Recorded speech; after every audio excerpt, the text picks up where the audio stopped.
फिर उससे कुछ बाकी लोग नाराज नहीं हो गए कि इनको इतनी जल्दी, हम इतने टाइम से लगे हुए थे? अगर आप आम आदमी पार्टी को देखिए तो जिसने भी इस पार्टी में मेहनत से काम किया है, उनको उनकी कैपेबिलिटीज के अनुसार आगे बढ़ने का मौका मिला है। आप हमारी पार्टी में देखिए कि राघव चड्ढा शायद 30 साल की उम्र के थे, 30-32 साल की उम्र के थे जब राज्यसभा के सदस्य बने। I think he might be the youngest Rajya Sabha member even today. आप संदीप पाठक को देखिए, हमारे पार्टी के नेशनल ऑर्गेनाइजेशन सेक्रेटरी हैं, आईआईटी दिल्ली में प्रोफेसर थे। इनफैक्ट कोई शायद जानता भी नहीं था कि वो राजनीति में है, वो बैकरूम से काम करते थे, मेहनत करते थे। पंजाब का चुनाव जिताने में उनकी बहुत बड़ी भूमिका रही। तो मुझे लगता है कि जिसने आम आदमी पार्टी में मेहनत करी है, उसको आगे बढ़ने का हमेशा मौका मिला है। चलिए ये बताइए, अब जब इलेक्शंस होंगे उसके बाद आप चेहरा नहीं है सीएम का, आप कह रही हैं कि केजरीवाल जी को सीएम बनाना है? सिर्फ मैं नहीं कह रही, सभी दिल्ली वाले कह रहे हैं कि अरविंद केजरीवाल जी को मुख्यमंत्री बनाना है। क्यों? क्योंकि उन्होंने दिल्ली में वो पिछले 10 साल में करके दिखाया है जो आज भी देश के किसी राज्य में नहीं हो पाया। अरविंद केजरीवाल जी एक इकलौते ऐसे मुख्यमंत्री हैं जिन्होंने अपने राज्य में 24 घंटे बिजली देके दिखाई है। आज भी अगर आप दिल्ली के पड़ोसी राज्यों को भी देखने जाइए, बगल में हरियाणा है, उत्तर प्रदेश है, उनके बड़े बड़े टाउनशिप्स हैं, फरीदाबाद, गाजियाबाद, नोएडा। आप इसी गर्मी में देखने जाइए, जब पीक गर्मी आई तो फरीदाबाद में 8 घंटे के पावर कट, नोएडा में 8 घंटे के पावर कट, गाजियाबाद में दिन में 10-10 बार बिजली जा रही है, लेकिन अरविंद केजरीवाल जी ने दिल्ली में 24 घंटे बिजली दी। आप सरकारी स्कूलों का हाल देखने जाइए, आप सरकारी अस्पतालों का हाल देखने जाइए, किसी भी अगर आप पैमाने पे देखने जाइएगा तो दिल्ली में अरविंद केजरीवाल जी ने जो डिलीवर करके दिखाया है वो शायद किसी भी और राज्य में नहीं हो पाया। इसीलिए सिर्फ ये नहीं कि आम आदमी पार्टी चाहती है कि अरविंद केजरीवाल जी दिल्ली के मुख्यमंत्री बने, दिल्ली के लोग चाहते हैं कि चौथी बार भी अरविंद केजरीवाल जी को दिल्ली का मुख्यमंत्री बनाएंगे। ये बताइए, ये जो खाली कुर्सी रखने का आइडिया था किसका? देखिए, खाली कुर्सी पे तो देखिए इंसान किसी भी कुर्सी पे बैठ सकता है, लेकिन मेरे लिए ये बहुत जरूरी था कि ये मेरा भाव मुझे पता हो और दिल्ली के लोगों को भी पता हो कि ये कुर्सी की मैं एक तरह से संरक्षक हूं। आप अगर अरविंद केजरीवाल जी को देखिएगा, उन्होंने जब उनको बेल मिली, वो चाहते थे तो 2 मिनट में सीएम की कुर्सी पे बैठ सकते थे। स्पेशली जिस तरह की टिप्पणी सुप्रीम कोर्ट ने सीबीआई के बारे में करी, ईडी के बारे में करी, जिस तरह से सुप्रीम कोर्ट ने कहा कि एक दुर्भावना के तहत अरविंद केजरीवाल जी की गिरफ्तारी हुई, जिस तरह से सुप्रीम कोर्ट ने, मुझे लगता है 10 साल के बाद एक बारी 2013-14 में केज्ड पैरेट टर्म का यूज हुआ था कि एक पिंजरे में बंद तोते की तरह है। मुझे लगता है कि अगर कोई भी और नेता होता तो वो 2 मिनट भी नहीं सोचता मुख्यमंत्री की कुर्सी पे बैठने के बारे में, लेकिन अरविंद केजरीवाल जी ने ऐसा नहीं किया। उन्होंने कहा कि मुझे सिर्फ अदालत का फैसला नहीं चाहिए, मुझे जनता की अदालत का फैसला चाहिए। इसलिए दिल्ली की जनता के लिए भी ये जानना जरूरी था कि वो कुर्सी अरविंद केजरीवाल जी की है। नहीं तो वो अरविंद केजरीवाल जी दिल्ली के मुख्यमंत्री थे और वो आने वाले समय में दिल्ली के मुख्यमंत्री होंगे। क्यों? क्योंकि दिल्ली की जनता उनको चाहती है। लोग कहते हैं कि ये अरविंद केजरीवाल फिर अगर मुख्यमंत्री होंगे तो वो फिर उसी वजह से होंगे जिस वजह से ये राजनीति शुरू हुई है, और वो राजनीति अब एक दूसरे पड़ाव पे चली गई है। मैं राजनीति जिसको कहते हैं फ्रीबी वाली राजनीति, लोकसभा में आपको वोट नहीं मिलते हैं क्योंकि वहां से आपसे कोई उम्मीद नहीं है। विधानसभा में आपको वोट बार बार इसलिए मिलते हैं कि भाई चलो फ्री बिजली आ रही है, मिलती रहेगी। ये वाला फॉर्मूला अब सब राज्यों ने अपना लिया है। एक तरह से देखा जा रहा है कि जो भी सत्ता में पार्टी है वो कुछ फ्री दे देती है, या अब तो डायरेक्ट पैसा अकाउंट में चला जाता है, तो वो सत्ताधारी पार्टी जाती नहीं है। ये एक एनालिसिस है कि ये वाली शुरुआत आप लोगों ने जो की है ये खतरनाक है देश के इकोनॉमी के लिए, कि बस डायरेक्ट अकाउंट में पैसा दे दो, फ्री बिजली दे दो और फिर जीतते रहो। आप कह रहे हैं कि इकोनॉमी के लिए खतरनाक है। लेकिन दिल्ली की सरकार देश की इकलौती ऐसी सरकार है जो बिजली फ्री देती है, पानी फ्री देती है, सरकारी स्कूलों में वर्ल्ड क्लास शिक्षा देती है, सरकारी अस्पतालों में फ्री इलाज देती है, महिलाओं को फ्री बस यात्रा देती है। फिर भी इकलौती ऐसी सरकार है जो मुनाफे में चलती है, घाटे में नहीं चलती। कहां जा रहा है भारतीय जनता पार्टी की सरकारों का पैसा? वो तो कुछ फ्री नहीं दे रहे, तो क्यों उनकी सरकार घाटे में चल रही है? हम सब कुछ फ्री में दे पाते हैं क्योंकि हम ईमानदारी से सरकार चलाते हैं। जो जनता का पैसा टैक्स में आता है वो हम जनता को वापस देते हैं।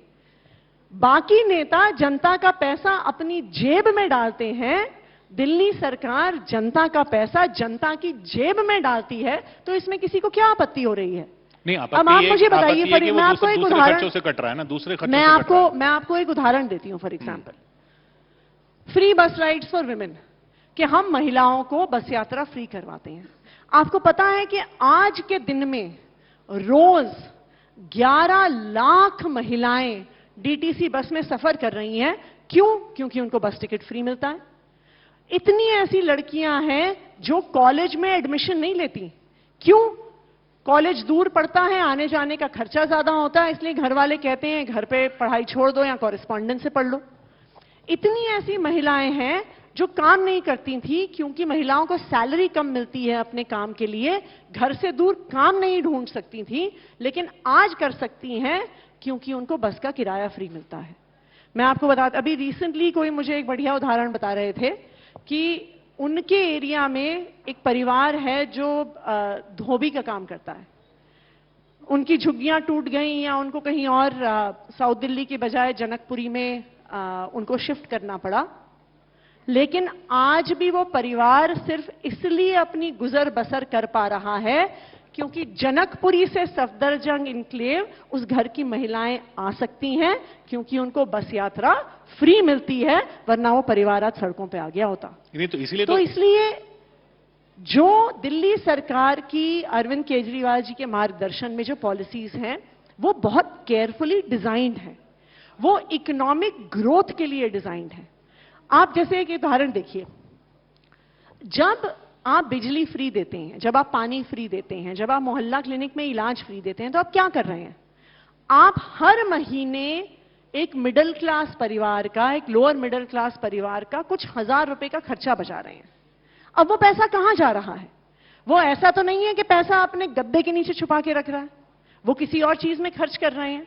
वो अपने बच्चों की पढ़ाई लिखाई में खर्च कर रहे हैं, हो सकता है वो नया फ्रिज खरीदने में खर्च कर रहे हो, 2 व्हीलर खरीदने में खर्च कर रहे हो, मिक्सी खरीदने में खर्च कर रहे हैं। ये पैसा इकोनॉमी में वापस जा रहा है, ये पैसा इकोनॉमी में लिक्विडिटी दे रहा है। और अगर आप किसी भी इकोनॉमिस्ट से बात करिए, जो हम एक डिमांड और सप्लाई की बात करते हैं, क्यों अर्थव्यवस्था ठप होती है, क्यों कोई भी अर्थव्यवस्था रिसेशन में जाती है? इसलिए जाती है कि लोगों के पास डिमांड बढ़ाने का पैसा नहीं होता।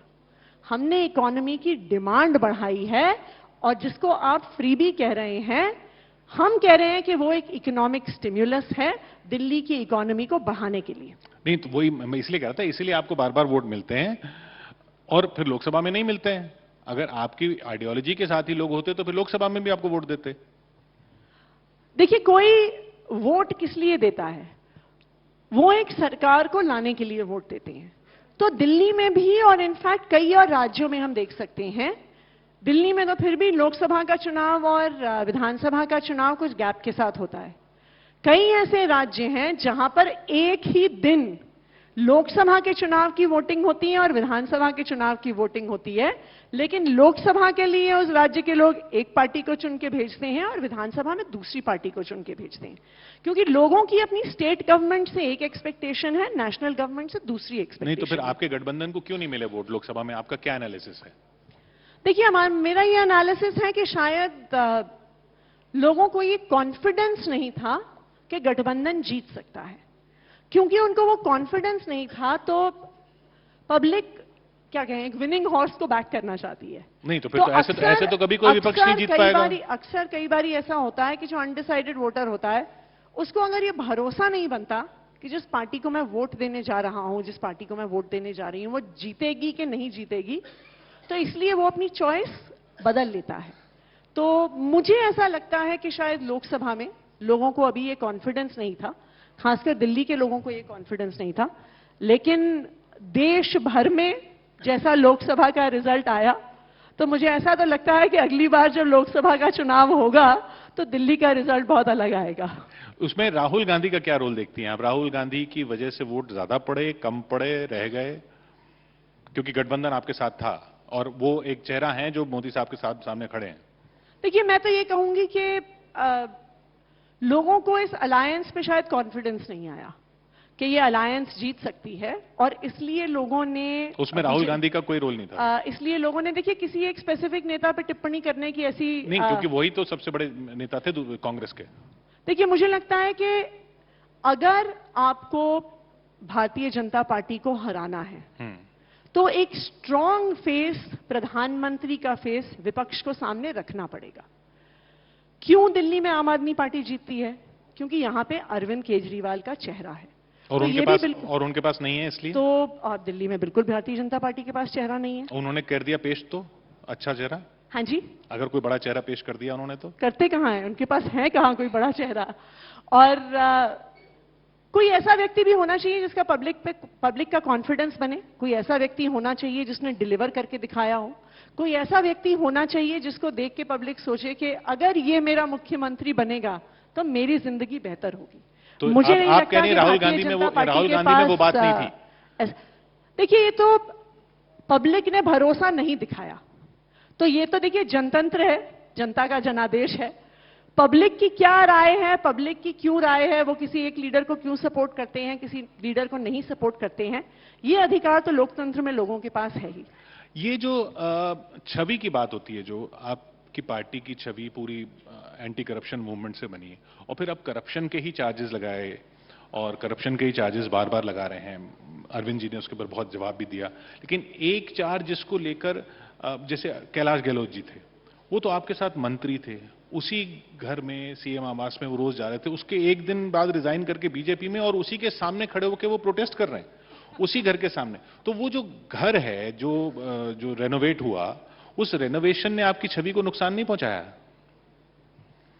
देखिए, आज आप दिल्ली के किसी भी गली, किसी मोहल्ले में चले जाइए और आप दिल्ली के लोगों से पूछिए कि क्या अरविंद केजरीवाल जी ईमानदार हैं।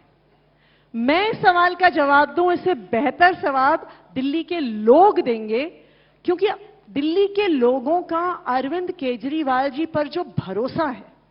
कल ही मेरे ही विधानसभा क्षेत्र में अरविंद केजरीवाल जी एक पदयात्रा पे आए हुए थे। मात्र 500 मीटर की दूरी होगी जितनी वो पदयात्रा थी, वो दूरी कवर करने में उनको 1.5 घंटे का समय लग गया। क्यों? क्योंकि दिल्ली की जनता उनसे इतना प्यार करती है, क्योंकि दिल्ली के लोग उनसे गले मिलना चाहते हैं, दिल्ली के लोग उनका स्वागत करना चाहते हैं। ऐसे चार्जेस स्टिक नहीं करते? नहीं, तो मेरा ये मानना है कि दिल्ली के लोगों से अगर आप पूछिएगा तो दिल्ली के लोग यही आपको बताएंगे कि अरविंद केजरीवाल वो आदमी है जो हमारे लिए काम करता है। देखिए, अगर अरविंद केजरीवाल बेईमान होते, कहते हैं जी घर के रेनोवेशन पे पैसा खर्च कर दिया, शराब घोटाले में पैसा बना लिया, तो जब 10 साल मुख्यमंत्री रहने के बाद उन्होंने मुख्यमंत्री आवास छोड़ा, आप मुझे देश का कोई एक चीफ मिनिस्टर बता दीजिए जिसके पास अपना घर नहीं था रहने के लिए, जिसको किराए का घर ढूंढना पड़ा, किसी और कॉलीग के घर में रह रहे हो। मुझे नहीं लगता देश में कोई ऐसा आपको मुख्यमंत्री मिलेगा। ये अरविंद केजरीवाल जी की ईमानदारी का प्रमाण है कि एक राज्य के 10 साल मुख्यमंत्री रहने के बाद भी उनके पास आज भी इतना पैसा नहीं है, और अभी उनका पर्सनल घर नहीं है उनके पास दिल्ली में। आज भी वो हमारे एक राज्यसभा सांसद के घर में रह रहे हैं, और उनको ये घर ऑफर होने से पहले वो किराए पे घर ढूंढ रहे थे। तो जो बातें मीडिया चैनल्स में चलती हैं, जो बातें पॉलिटिकल लोग करते हैं, और जो बात दिल्ली के आम लोग समझते हैं, उसमें बहुत अंतर है। नहीं, वो इसलिए आया था सवाल क्योंकि उस दौर में शीला दीक्षित के घरों के एसी पे भी तो सवाल उठे थे ना, आप ही लोगों ने उठाए थे कि उनके घर में 10 एसी हैं, 30 एसी हैं, 25 एसी हैं। तो अब पॉलिटिकली बीजेपी ने भी सवाल उठाया कि साहब आपके यहाँ 1 करोड़ के पर्दे लगे हैं, इतनी करोड़ों की टॉयलेट सीट्स, अब तो आप वहां रह रही हैं, वहां 1 करोड़ के पर्दे हैं। देखिए, मैं तो बीजेपी वालों को ये कहूंगी कि वो ये बता दें कि उनका कौन सा ऐसा राज्य है जो अरविंद केजरीवाल की तरह फ्री बिजली देता है, 24 घंटे बिजली देता है। मैं भारतीय जनता पार्टी से यह पूछूंगी कि उनका कौन सा ऐसा राज्य है जिसके सरकारी स्कूल अरविंद केजरीवाल जी के स्कूलों को टक्कर दे सकते हैं। मैं तो भारतीय जनता पार्टी से पूछूंगी कि वो अपना एक राज्य बता दें जहां का हेल्थ सिस्टम दिल्ली के हेल्थ सिस्टम को टक्कर दे सकता है। एक राज्य बता दें। इनफैक्ट गुजरात में तो 27 साल से भारतीय जनता पार्टी की सरकार है, लेकिन जब लोकसभा चुनाव से पहले प्रधानमंत्री नरेंद्र मोदी जी को वहां पे एक सरकारी स्कूल में प्रोग्राम करना था, एक सरकारी स्कूल नहीं मिला उनको। टेंट में एक फर्जी स्कूल बनाया गया जहां पे 4 बच्चों को बैठाया गया कि प्रधानमंत्री जी वहां पे जा सके। क्यों 27 साल के बाद उनके पास गुजरात में कोई ऐसा स्कूल नहीं है? क्यों मध्य प्रदेश में आप रोज ऐसी खबरें पढ़ते हैं कि कोई आदमी अपनी पत्नी को 25 किलोमीटर अपनी पीठ पे लेके जा रहा है अस्पताल दिखाने के लिए? आप दिल्ली से बाहर 5 किलोमीटर दूर उत्तर प्रदेश गाजियाबाद में चले जाइए, आज भी टाट पट्टी पे पड़ते हैं वहां के बच्चे। आप दिल्ली सरकार के किसी अस्पताल में चले जाइए, 70% पेशेंट भारतीय जनता पार्टी शासित राज्यों से आते हैं, क्योंकि वहां पे हेल्थ सिस्टम बिल्कुल ही कोलैप्स कर गया है। तो भारतीय जनता पार्टी को जरा खुद को भी आईने में देखना चाहिए कि आखिरकार अगर वो 22 राज्यों में सरकार चला रहे हैं तो किसी एक राज्य का तो वो मॉडल सामने रख सकते हैं। हम सामने आते हैं, हम कहते हैं हमारे स्कूलों को आके देखिए, हम कहते हैं हमारे मोहल्ला क्लिनिक को देखिए, हम कहते हैं कि आप हमारी महिलाओं की फ्री बस यात्रा आके देखिए। यहाँ की हवा को तो देखिए। यहाँ की हवा जब आप आई उससे ज्यादा खराब हो चुकी है आपकी पार्टी जब आई। और ये जिम्मेदारी आम आदमी पार्टी की नहीं। 2020 में अरविंद केजरीवाल जी ने वो बायो डिकम्पोजर दिखाया कि ये साहब इससे पराली जो है साफ हो जाती है, इससे खाद जो है बन जाती है। अब आपकी पंजाब में सरकार है, लोग नहीं पूछेंगे कि भाई आपने ये बायो डिकम्पोजर वहां क्यों नहीं चाहिए? 100% पूछना चाहिए। और ये मैं बहुत खुश हूं आपने ये सवाल पूछा, क्योंकि देखिए जब हम बार बार इस बारे में बात करते हैं कि दिल्ली की हवा खराब है, हम पब्लिक को मिसलीड कर रहे हैं। क्योंकि सिर्फ दिल्ली की हवा खराब नहीं है, पूरे उत्तरी भारत की हवा खराब है। जब दिल्ली में एयर क्वालिटी का लेवल सीवियर था, जब 400 के ऊपर AQI था, तो ऐसा AQI पंजाब में भी था, हरियाणा में भी था, राजस्थान में भी था, मध्य प्रदेश में भी था, उत्तर प्रदेश में भी था, यहां तक कि बिहार में भी था। राइट? अगर आपके देश में 7 राज्यों में इतना हाई पोल्यूशन लेवल है, तो बताइए केंद्र सरकार क्या कर रही है? नहीं तो वही ना, जो काम नहीं होता वो केंद्र सरकार का। अब सुन लीजिए ना किशोर जी, 5 या 7 साल पहले तक एयर पोल्यूशन के लिए सबसे बड़ा कंट्रीब्यूटर पंजाब होता था, जहां पे सबसे ज्यादा पराली जलती थी। अगर आप 2021 के आंकड़े उठा के देखिए, पंजाब में आम आदमी पार्टी की सरकार बनने से पहले ऑन एन एवरेज एक साल में 70,000 पराली जलने के केसेस सामने आते थे।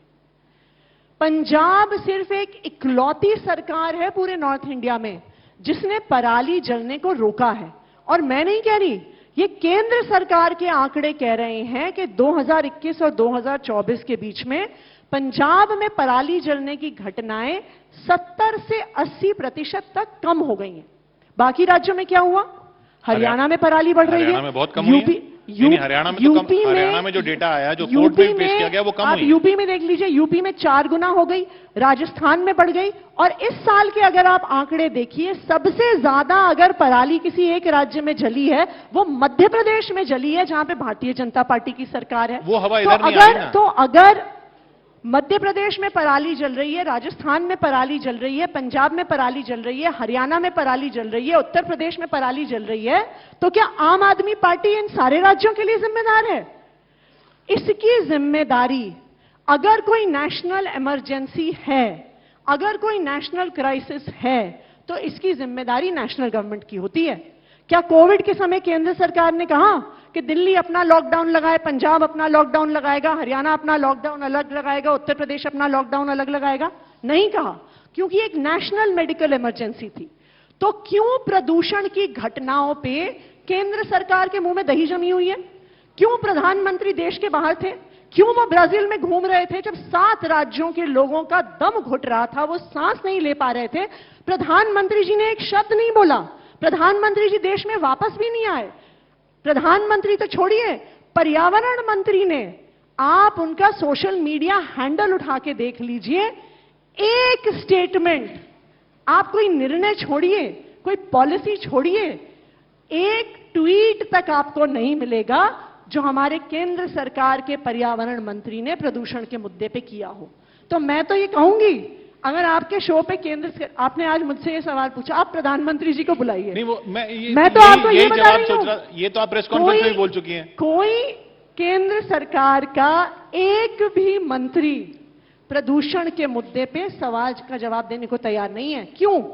मैं दिल्ली की मुख्यमंत्री हूं, मैं आपको बता सकती हूं कि हमने दिल्ली में प्रदूषण कम करने के लिए पिछले 10 साल में क्या किया है। चाहे वो इलेक्ट्रिक बसेस हो, चाहे वो दिल्ली में फॉरेस्ट की संख्या बढ़ाना हो, चाहे वो दिल्ली के थर्मल पावर प्लांट बंद करना हो। केंद्र सरकार एक कदम बता दे जो उन्होंने स्टबल बर्निंग रोकने के लिए किया हो।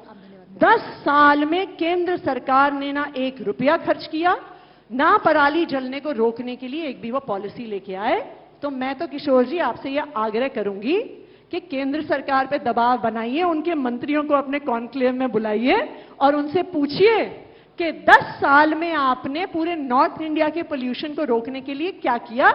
मैं दावे के साथ कह सकती हूं उनके पास एक भी जवाब नहीं होगा। ये सवाल चुनावों तक जाएगा अब, क्योंकि वक्त हमारा यहाँ पर खत्म होता हुआ कि जब भी आपसे पूछा जाए कि ये काम क्यों नहीं होता, वो केंद्र सरकार के मत्थे चले जाते हैं। नहीं, देखिए, नहीं किशोर जी, ये बात ये आप गलत कर रहे हैं। चुनाव जो दिल्ली की समस्या है वो दिल्ली की मुख्यमंत्री रिजॉल्व करेंगी, जो पूरे देश की समस्या है वो देश के प्रधानमंत्री रिजॉल्व करेंगे। वो इस जिम्मेदारी से भाग नहीं सकते। देश छोड़ के ब्राजील भाग जाने से एक नेशनल इमरजेंसी, एक नेशनल मेडिकल क्राइसिस दूर नहीं होगा। उनको इस पे कदम उठाने ही होंगे। चलिए, अब तो खैर चुनाव है, आपने कहा कि ये दिल्ली की जनता को फैसला करना है और दिल्ली की जनता किस आधार पर फैसला करती है वो भी देखेंगे। बहुत बहुत शुक्रिया हमारे साथ जुड़ने के लिए दिल्ली के मुख्यमंत्री आतिशी जी। थैंक यू, बहुत बहुत शुक्रिया माननीय मुख्यमंत्री आतिशी जी और शुक्रिया किशोर। अब मैं मंच पर आमंत्रित करना चाहूंगी न्यूज 18 इंडिया के मैनेजिंग एडिटर ज्योति कमल जी, वो मंच पर आए और मुख्यमंत्री जी को धन्यवाद करें।